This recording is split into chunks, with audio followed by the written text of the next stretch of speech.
మరియు మైనార్టీ ప్రజా సంఘ నేతలతో ఈ యొక్క ప్రెస్ మీట్కు ముఖ్య ఉద్దేశం ఏంటంటే,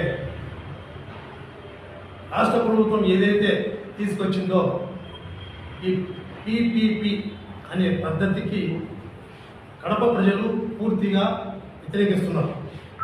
ముఖ్యంగా ఉద్దేశం ఏంటంటే, ప్రజల ఆస్తులను కొల్లగొట్టడానికే ప్రధాన ఎజెండాగా కూటమి ప్రభుత్వం రాష్ట్రంలో పనిచేస్తుంది.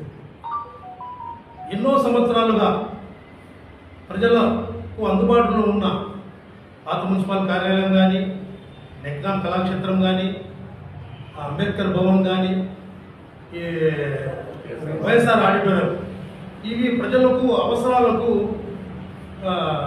ఉపయోగపడుతున్నాయి. ఇది ప్రజల యొక్క ఆస్తి, ఇది ప్రజల యొక్క ప్రాపర్టీస్. దీనిని కొలగొట్టి అధికార పార్టీ నాయకులకు అప్పచెప్పడమే కూటమి ప్రభుత్వం యొక్క ముఖ్య ఎజెండాగా పనిచేస్తుంది. దీన్ని కడప వాసులుగా మేము వ్యతిరేకిస్తున్నాము.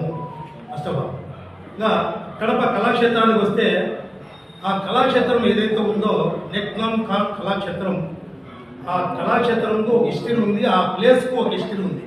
అలా అని మిగతా స్థలాలకు హిస్టరీ లేదు కాదు, ప్రతి ఒక్క పేరుకు ఒక హిస్టరీ ఉంది. అలాగే నెక్నాం ఖాన్ కళాక్షేత్రం ఏంటంటే, అది ఫస్ట్ ఆఫ్ ఆల్ అది బ్రిటిష్ ఆయన నుంచి, నవాబుల ఆయన నుంచి అది మాండమెంటల్ ప్లేస్.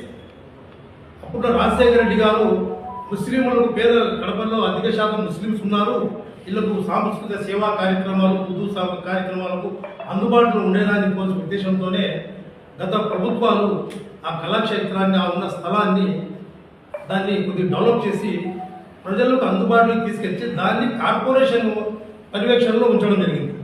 ఇప్పుడు కడపలో కార్పొరేషన్ వాళ్ళ అధికారులు ఏం చేస్తున్నారంటే, అధికార పార్టీకి అప్పజెప్పే ఉద్దేశంతోనే ఈ కార్పొరేటర్లు పెట్టిన తీర్మానంలో పెట్టిన ఎజెండాను కమిషనరే ప్రభుత్వ ఎజెండాగా పెట్టి చేర్చడం అనేది చాలా బాధాకరమైన విషయం. చాలా దీన్ని మనం వ్యతిరేకించాల్సిన అంశం. ఇప్పుడు ఆ నెక్నాం యొక్క కళాక్షేత్రం యొక్క విశిష్ట